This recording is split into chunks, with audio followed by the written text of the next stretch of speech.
Well, good morning to you, Tuberubers and Tuberettes alike. It's a Sunday morning. I believe we're early in August now. I'm really bad at keeping track of the date. I can look it up later if I need it, but trust me, this is the first Sunday of the month, and I'm gonna head on down to church. It's probably 8:15, 8:20. I need to be over there by 9 or so if I'm going to Sunday school.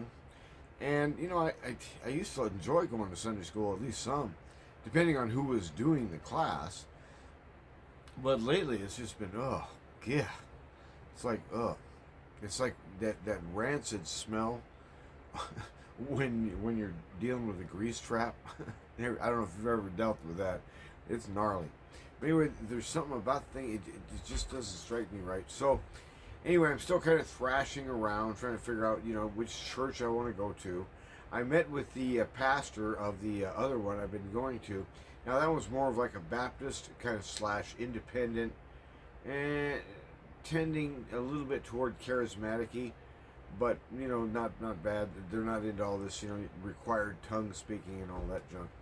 But anyway, just had a nice chat with him and just telling him, hey, look, I kind of feel lonely. I feel disoriented. I've been in Presbyterianism here for over 40 years, and it just feels so alien to me. And it's like, where do I belong? And so I thought, well, it would be nice, if I had a wife or, a real close friends here that could give me advice on this stuff. But of course, I have arranged things by being so blasted antisocial and weird that strangely enough, there aren't those people around in my life. So I'm going to have to try to, struggle and wuggle through this thing here a little bit. But anyway, I just had a weird idea, and I've thought, well, I've been looking at the YouTube algorithm a little bit here in the last 2 to 3 days, because it is the end of the weekend. And I really goofed off a lot yesterday and Saturday. It was probably up around 90, I think. And but I was just hiding inside, because I had a cooler on and stuff. And it, didn't work great, but it's better than nothing. And so anyhow, I was being super lazy. I just watched a bunch of that stuff. Anyway, there's a streak, whatever you call it, a trend, a thread. I don't even know what these right words are. A bunch of videos, there you go, that are devoted to the topic, and I guess this is going to be one more, of, I've watched several, even this morning, and the Trump administration has set up I don't know if it's a decree or if it's an allowance for funding to cities or counties. I really don't know the details of this, or whether it's some sort of presidential decree, I don't know. But anyway, he's essentially making homelessness, especially urban homelessness, illegal.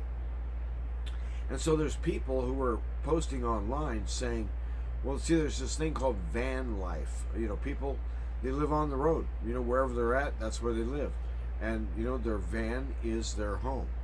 And there's nothing illegal about it. All you do is lock the door, close it up at night, and go to sleep. And, you're not hurting anybody.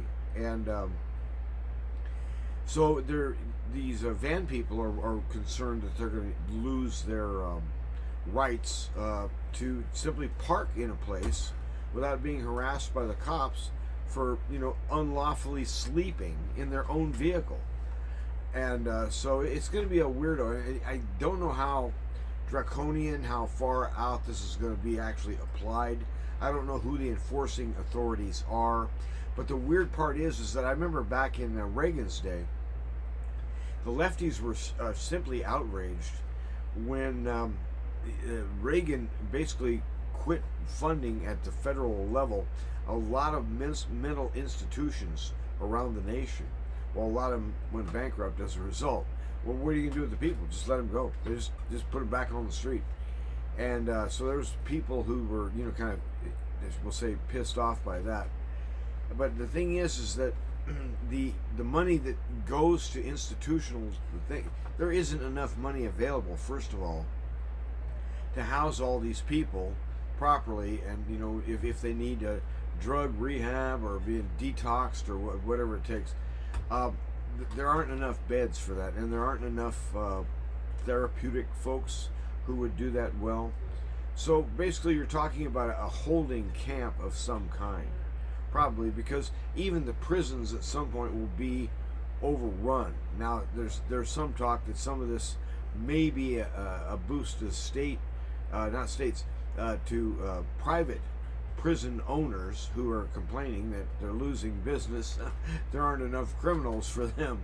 So I don't really know how far this is going to go. But of course, if you've been around at all, you've been listening to this junk about FEMA camps, and the railroad cars with the shackles on the walls. That kind of, you remember that stuff? And who knows if that's real? But the thing is that the thing that we do know that's real is that the government is corrupt. Can't trust them as far as you can throw them. But this decree by Trump, especially, I think is going to be an egregious mistake, because this type of law, with a stroke of a pen, turns a man or a woman into a criminal or a addict of some kind who needs help, their help. And so, in other words, there's stuff in there about committing them. There used to be a phrase when I was younger. You hardly ever hear it anymore, but it isn't unusual for young people to say, it's important that you be committed, to, let's say, the goal or whatever.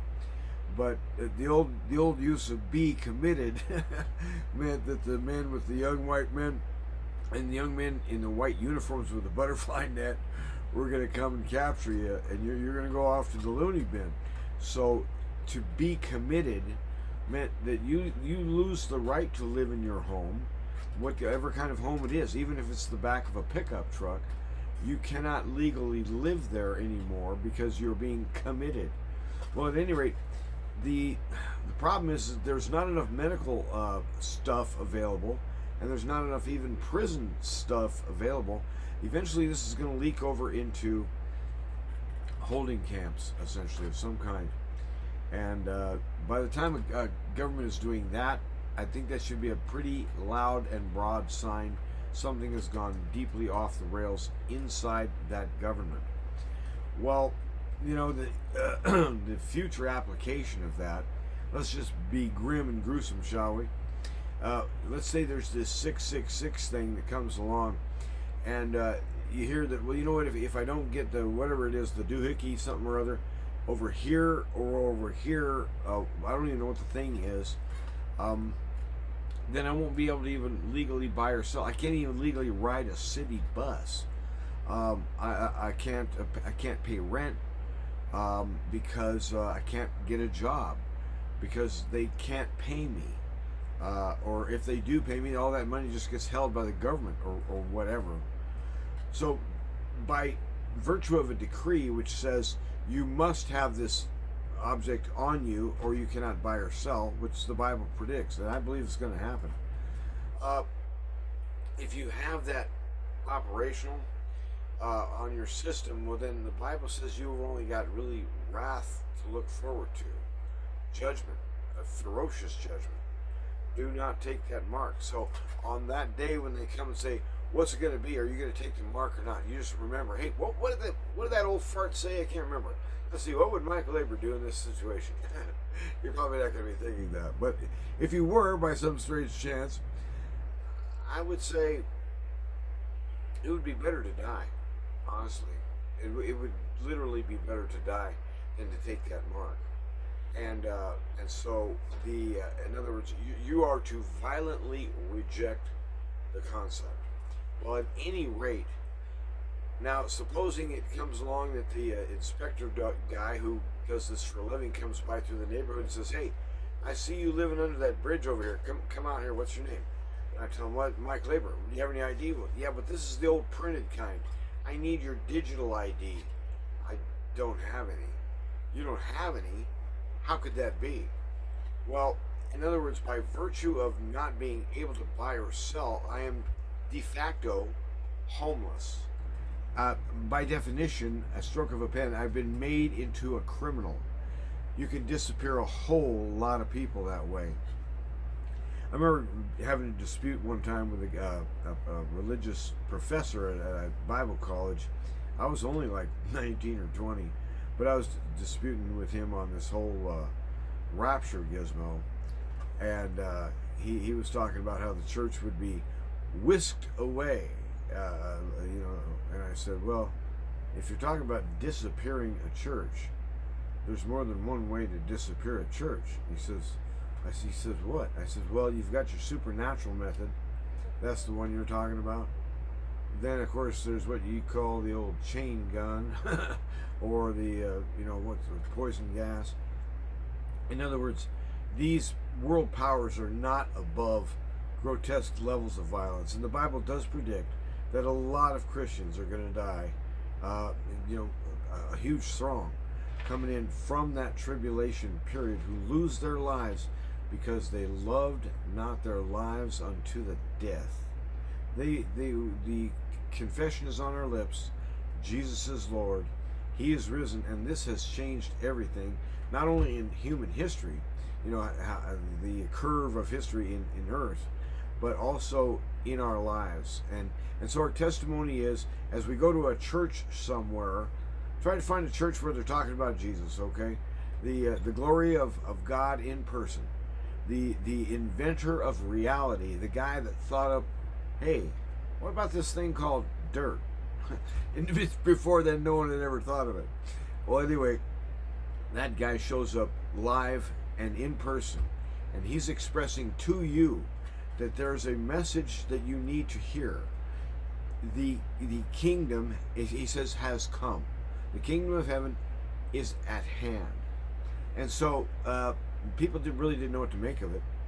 And so I can remember pictures of me when I was a little kid. Those kind that you used to, I think they still exist in some malls. It's a little booth thing with a stool in there, and you put it in there, and somebody sticks in 50 cents or a buck. It's probably $2 nowadays, I don't know. And it would snap 4 photos and kick them out as a little string of pictures. And I remember doing that one time. My mom put me in there. I didn't know what I was doing, and she didn't tell me why I was in there. So my pictures were like this. Picture 1. Picture 2. Picture 3. And I'm just looking around trying to figure out, why am I even in here? But he's the one we're looking for when things get grim. And the Lord hears us as we call. And so, I've been kind of frustrated with trying to figure out where I belong in a church, because I don't apparently belong here and I don't apparently belong there. And, I don't want to be one of these people that just stops going to church because, I didn't really care for, the music or something like that. It's more like I'm just so starved for Christian testimony those who speak of the glory of God in my body. The changes he has made in us is marvelous. He makes you a light bearer yourself. You become a light in your world, in your section of the world, as you begin to bear witness to what? To what's real, to what's true, to what's honorable. Like the rock solid stuff. And you begin to realize that all of this man-made stuff is just fluff and mirrors and mist. It's like holograms. It'll all be swept away one day. And even now you can see it's beginning to be swept away. Things are moving faster and faster, aren't they? I mean, unless I'm hallucinating badly, it seems to me that the actual pace of the pace has sped up. Things that are changing faster than they used to. And so you are part of the change, and he's calling us to participate in his change, which is a transformation, supernatural. He's raising his children from the dead, and they hear. And when he calls, they stand up and say, "Yes, Father, what may I do for you today?" So find somewhere where they're preaching up the risen Christ and how that might apply to you today. And give some thought if you have time. In the meantime, hope you get some breakfast and have you a good day wherever you are. And God bless, peace be unto you, and all that other parting type talk. You have a good day.